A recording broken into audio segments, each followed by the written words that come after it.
이 시간에는 마태복음 26장 75절을 중심으로 해서 하나님을 기쁘시게 하는 후회라는 제 말씀을 상고하는 가운데 피차의 은혜가 있기를 원합니다.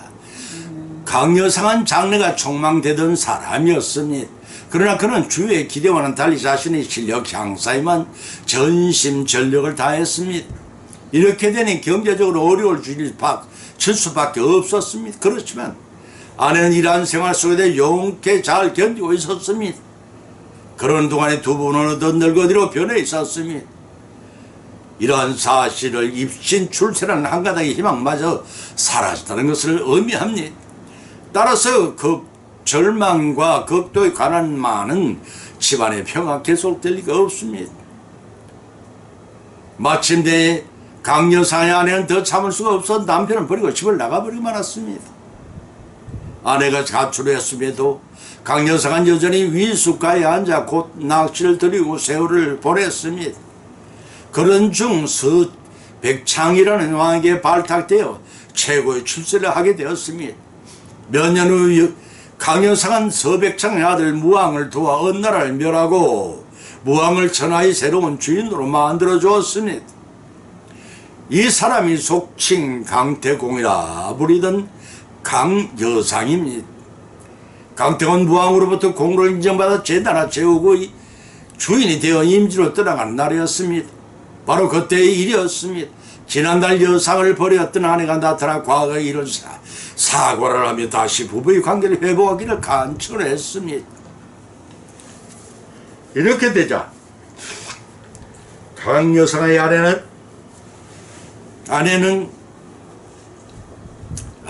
강여상은 그녀에게 물 한 그릇을 부탁을 했습니다. 그녀는 얼른 물 한 그릇을 공손히 뜯어 바쳤습니다. 여상은 마리에 앉아 그 물을 땅에 부으며 말하기를 이 물을 원상태로 담으면 옛 관계를 회복하겠노라 하고 말해줬다고 전해집니다. 이 고사에 돌이킬 수 없는 상황에서 후회해도 소용없는 때를 가리켜 이미 엎질러진 물이라고 하는 말이 비롯된 것입니다. 그러나 하나님께서는 사람과 달리 베드로를 통해 90번에 9번 7번씩이라도 용서해 주라고 했습니다. 재림주님이 오시기 전까지는 자신의 잘못을 깨닫고 후회할 때 하나님 기뻐하십니다. 특히 죄를 범한 사실을 후회할 때 기뻐하십니다. 강태공은 아내를 용서하지 않았지만 하나님을 떠나신 사실을 후회할 때 하나님은 기뻐하십니다. 하나님 말씀을 깊이 깨닫지 못한 걸 후회할 때 기뻐하십니다. 이런 말씀을 본문으로 삼고 상고하는 가운데 피차의 성령님의 감동, 감화, 역사하심이 힘며 풍성한 은혜 받는 시간이 되시기를 예수님의 이름으로 축원드립니다. 첫째는 죄를 범한 사실을 후회할 때 기뻐하십니다. 본문의 말씀 마태복음 26장 75절을 찾아봉독하면 이에 베드로가 예수님 말씀에 닭이 울기 전에 네가 3번 나를 부인하리라 하심이 생각나서 밖에 나가서 심히 통곡하니라고 하였습니다. 또 욥이 졸지에 재난을 당했다는 소식을 접한 세 친구는 달려왔습니다. 위로하기는커녕 결백을 주장한 욥에게 무죄하지 않기 때문에 고난당한다고 없는 죄를 고백하고 회개에 촉구했습니다. 이러한 경우를 두고 설상가상에 쓰린 가슴에 소금을 뿌리는 격이라고 말하고 있으면 참으로 그러했습니다. 사람들은 남이 잘 되면 부러워하고 남이 어떤 겉으로는 안 됐다 동정하면서도 속으로는 쾌재를 보며 엉거리 기뻐합니다. 그뿐 아니라 우리나라 속담에 사촌이 땅을 사면 배가 아프다고 하였습니다. 이를 가리켜 세상 사람들은 말하기를 놀부심사라고 합니다. 만일 조그만 허물이 발견되거나 대수롭지 않은 적은 죄를 저질러도 침소봉대하여 호들갑을 떨며 흠집 내게 입지 실사이가 없어집니다. 이어 반대로 하나님은 상한 가지를 꺾지 아니하시고 꺼져간 심리를 꺾지 아니하신 자유로운 분이십니다. 그러나 죄를 범한 사실을 후회하지 않을 때는 싫어하십니다. 자녀들이 잘못된 길을 걸어가는 것을 기뻐할 부모가 없듯이 하나님께서도 타락하여 성도가 죄악 세상으로 돌아가는 줄 원치 아니하십니다. 아비의 재산을 창기와 함께 탕진하고 거지가 되어 허기진 배를 옮겨 돌아온 아들이지만 살아서 돌아온 것만을 기뻐 마치한 아버지처럼 하나님께서도 자신의 잘못을 후회하고 돌아오는 성도를 항상 기쁨으로 맞아주십니다.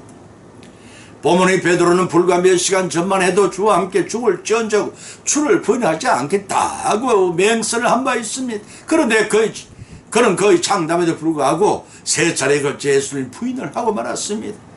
단순한 부인이 아닌 것입니다. 목숨이 아까워 맹세했고 부인했으면 심지어는 저주까지 하였습니다. 여기서 주목할 사실은 베드로가 예수님을 부인하게 된 상황입니다. 당장 생명의 열을 느낄 만큼의 극한적인 상황이 아니었다는 점입니다. 이를 통해 인간의 의지가 얼마나 무력한가를 보여줍니다. 새벽닭이 울었습니다. 닭소리 듣자 베드로는 네가 닭이 울기 전에 나를 3번 부인하라 하신 예수님 말씀이 기억나서 밖에 나가 심히 통곡했다고 했습니다. 여기서 예수님께서 베드로의 후회할 것을 미리 하시고 다윗 울음소리를 연관지어 예언하신 것은 베드로가 범죄한 후에라도 즉시 회개에 이르도록 만들기 위한 의도였다고 볼 수가 있습니다. 비록 범죄하셨을지라도 그 일을 후회하고 하나님을 찾는 자에게는 더 큰 은혜를 체험하게 하시고 축복하여 주신다는 사실을 여러분 믿으시기 바랍니다. 두 번째는 하나님을 떠나신 사실을 후회하고 돌아올 때 기뻐하십니다. 본문의 말씀 누가복음 15장 11절 24절 중에서 18절로 20절과 22절 23절을 찾아보면은 내가 이른 아버지께로 가서 이르기를 아버지여 내가 하늘과 아버지께 죄를 얻었사오니 지금부터는 아버지의 아들의 일컬음을 감당치 못하겠나이다. 나를 품고 내 하나님을 보소서를 하고 일어나 아버지에게 돌아가니 아직도 상고하면 내 아버지가 저를 보고 철이 달려와 목을 안고 입을 맞추니 아버지는 종들은 이르되 제일 좋은 옷을 내어다 입히고 손에 가락지를 끼우고 발에 신을 신기다. 그리고 살찐 송아지를 끌어다 잡으라 우리가 먹고 즐기자. 내 아들은 죽었다가 다시 살아났으면 내가 이렇다 다시 얻었노라 하니 저희가 다 즐거워하리라고 하였습니다. 돌아온 당자의 이야기는 너무나 유명해서 성도라면 모르는 분이 아무도 안 계실 것입니다. 본 말씀을 통해 후회하고 집으로 돌아온 아들에 관해서 조언을 맞추고자 합니다. 어련히 때가 되면 이러면 아버지가 자기 몫을 유산해 줄 것임에도 불구하고 당자는 언제 그런 날이 찾아올지 그때를 기다릴 수가 없었습니다. 아버지를 졸아서 봉시를 받아냈습니다. 아버지가 유산을 미리 준 것은 젊을 때 좋은 경험을 쌓아 성공하기를 바라서였을 것입니다. 당자는 아버지의 그런 마음을 아는지 모르는지 받은 유산을 챙겨들고 서둘러 이구로 떠나갔습니다. 돈이 벌기란 어렵지만 꽃가마를 알맹이처럼 지니고 있는 돈을 날리는 일은 식은 죽먹기보다 쉬웠습니다. 어느 날 한 기자가 백망장자 록펠라 1세를 찾아갔다고 합니다. 놀랍게도 싸구려 호텔 계단 및 가장 값비싼 곳에 묵고 전략하며 살고 있는 관객에 깜짝 놀랐습니다. 아니 당신이 백만장자 록펠러 씨가 맞습니까? 그렇소. 근데 왜 놀라십니까? 아드님은 호화스러운 호텔과 아파트에 살며 돈을 물쓰듯 쓰고 있는데 이게 어찌된 일입니까? 아 그거야. 그 아들은 아버지가 백망장이 당연하지요. 그러나 나의 아버지는 아무것도 내게 유산을 남기지 않았으니 그럴 수밖에요. 하하하. 아들이 낭비하고 있다고 생각지 않으시는지요? 아니요. 아들은 세상을 향해 좋은 일들을 많이 하고 있지요. 그것을 낭비라고 할 수는 없지요 라고 하더랍니다. 이와 같이 세상인 아비의 재산을 허랑방탕 탕진한 아들과 아비의 재산을 의롭게 사용하고 관리하는 유형이 있습니다. 여기서 중요한 사실은 어떻게 사용하냐입니다. 의롭게 사용할지라도 자신의 명성이나 죄산을 불려나가는 일에만 전념하지 말라는 것입니다. 하나님이 원하시는 이웃을 돕지 않고 자신의 육신을 위해 사용하면서도 하나님 떠난 자신의 행위에 대해 후회하지 않는다면 하나님이 기뻐 아니하십니다. 그러나 창기와 함께 아버지로부터 받은 재산을 탕진하는 아들이 일지라도 자신의 잘못을 뉘우치고 하나님을 떠난 사실을 후회하고 돌아왔습니다. 아버지, 내가 하늘과 아버지께 죄를 얻었사오니 지금부터는 아버지의 아들의 일컬음을 감당치 못하겠나이다. 나를 품꾼의 하나로 보소서 하고 들어봤습니다. 그때 상가가 아직도 뭔데 못 모르고 그리고 동구박에 서서 서성거리는 탕자를 아버지가 먼저 발견했습니다. 아버지는 즉시 달려가 거짓고리 아들을 영접했습니다. 옷을 갈아입히고 반지를 끼우고 셋이는 신동시에 살찐 송아지를 잡아 살아 돌아온 아들을 반겨 잔치를 베풀었습니다. 그리고는 내 아들은 죽었다 다시 살아났으면 내가 이렇다 다시 얻었노라 기쁨에 넘쳐 어찌할 바를 몰랐습니다. 하나님께서도 본문의 아비처럼 후회하고 돌아온 자의 모든 죄를 용서하시고 기쁨으로 맞아주시다는 사실을 여러분은 믿으시기 바랍니다. 세 번째는 말씀의 깊이를 깨닫지 못한 걸 후회하실 때 기뻐하십니다. 본문의 말씀 사도행전 8장 30절 32절을 찾아봉독하면 빌립이 달려가서 선지자 이사야의 글을 읽는 것을 듣고 말하되 읽는 것을 깨달으뇨 대답하되 지도하는 사람이 없으니 어찌 깨달을 수 있겠느냐 하고 빌립을 청하여 병거에 올라앉으라 하니라. 읽는 성경 구절은 이것이니 일렀으되 저가 사지로 가는 양과 같이 끌려없고 덜 깎는 자 앞에 있는 어린 양의 잠잠함과 같이 그 입을 열지 아니하였도다 라고 하였습니다. 이런 사형선고를 내렸으면 묵묵부답 성부의 인류 구속을 성취하기 위해 빌라도의 법정에 서신 것을 서신 예수님을 상징적으로 가리키는 말씀이라고 하겠습니다.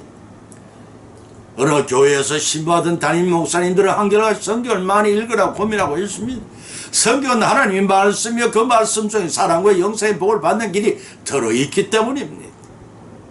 선악과 범죄를 잃어버린 태초의 인간 곧 하나님의 형상을 닮은 무험한 인간을 회복하고 잃어버린다고 하는 대차 영원한 생명의 복 영생복을 누릴 수 있는 게 담긴 책이 바로 성경입니다. 그런 사실을 담은 말씀을 복음이라고도 합니다. 복음이란 복된 말씀 곧 복을 받는 말씀이란 뜻이기도 합니다. 두 선교사가 한 번도 복음이 전해진 이 없는 한국의 어느 마을에 들어갔더랍니다. 선교사가 왔다는 소문이 온 마을 전체에 퍼져 있으므로 모든 주민이 집회에 모였습니다. 주민들의 관심이 어찌 대단했는지 집회는 밤이 늦도록 계속되었습니다. 마침내 선교사들은 집회를 끝났음을 알리고 잠을 자기 위해 바로 옆에 있는 방으로 들어갔습니다. 그러나 모였던 사람들은 흩어지지 아니하여 계속 웅성되어 있어서 선교사는 시끄러워서 도저히 잠을 이룰 수가 없었습니다. 새벽 2시가 되었을까 견디지 못한 선교사 중 한 사람이 밖으로 나가 사람들에게 말했습니다. 아니 여러분은 집으로 돌아들 안 가십니까? 잠도 안 주무시고요. 지금 너무 늦었고 저희는 몹시 피곤합니다. 그러자 주인들의 대표적인 사람이 앞에 나서 이렇게 말했습니다. 코큰 서양 양반 어떻게 우리가 잠들 수 있겠소? 당신은 우리에게 전능하신 능력을 지니신 분이 우리를 해하려고 하는 악령이 아니라 우리의 구원을 위해 하나뿐인 아들을 주신 사랑이 넘치는 하나님이라고 하시지를 않았소? 그리고 우리들이 이제 그 지은 죄로부터 벗어나 하나님을 믿고 따르면 두려움이 없어지고 어려움이 부딪히도 하나님께서 인도하시고 슬픔 속에서 평안함을 얻는다고 하지 않았소? 이렇게 귀하고 좋은 말씀을 들었는데 어찌 잠만 쿨쿨 잘 수 있단 말이오? 그렇게 말한 그들은 어떻게 하였겠습니까? 선교사는 피곤함이 이른 채 마음 가난한 마을 사람들과 둘러앉아 아침 해가 떠올 때까지 밤이 새도록 성경 이해를 나누며 성도들과의 교회를 나눴다고 전해집니다. 요한복음 16장 13절의 기록을 찾아보면 진리의 성령이 오시면 그가 너희를 모든 진리 가운데 인도하시리니 그가 자의로 말하지 않고 오직 듣는 것을 말하시며 장례를 너희에게 알리시라 하셨습니다. 말씀의 깊이를 깨닫지 못하는 걸 후회하며 우리 신앙생활 가운데 항상 성령님의 감동 감화 역사하심에 힘입어 순종으로 말씀지켜 성취해 나가시는 저와 여러분이 되시기를 예수님으로 간절히 축원을 드립니다. 결론을 맺습니다. 오늘의 본 말씀을 상고하는 가운데 필요한 나름대로 은혜를 받아 또한 세 가지 교훈을 받은 줄 압니다. 그 첫째는 하나님께서 기뻐하시는 후회는 죄를 범한 사실을 후회할 때 기뻐하십니다. 두 번째는 하나님이 기뻐하시는 후회는 하나님을 떠난 사실을 후회할 때 기뻐하십니다. 세 번째는 하나님이 기뻐하시는 후회는 말씀의 깊이를 깨닫지 못한 것을 후회할 때 기뻐하여 은혜를 주십니다. 이런 교훈을 받은 것으로 그치지 말고 우리의 생활 가운데서 주신 교훈 말씀을 실천하고 적용하여 풍성한 결실을 성취해 누리시기를 예수님의 이름으로 간절히 축원을 드립니다. 네. 찬송가 380장을 올리겠습니다.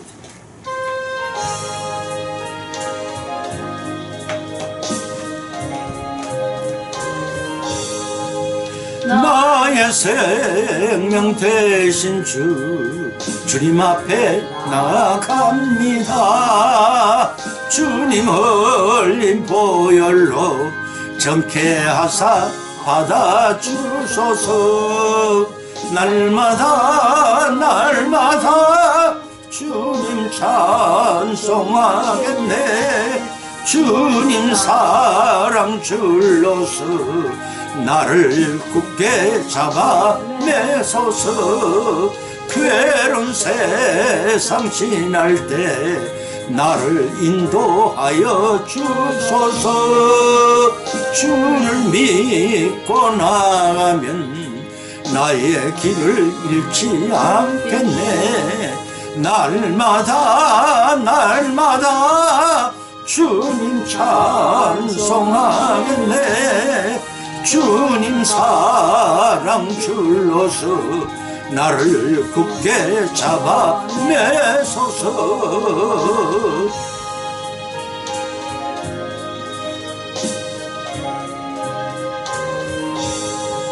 세상 살아갈 때에 주님 더욱 사랑합니다. 밝고 빛난 천국에 나의 영혼 들어가겠네. 날마다 주님 찬송하겠네. 주님 사랑 줄로서 나를 굳게 잡아 매소서.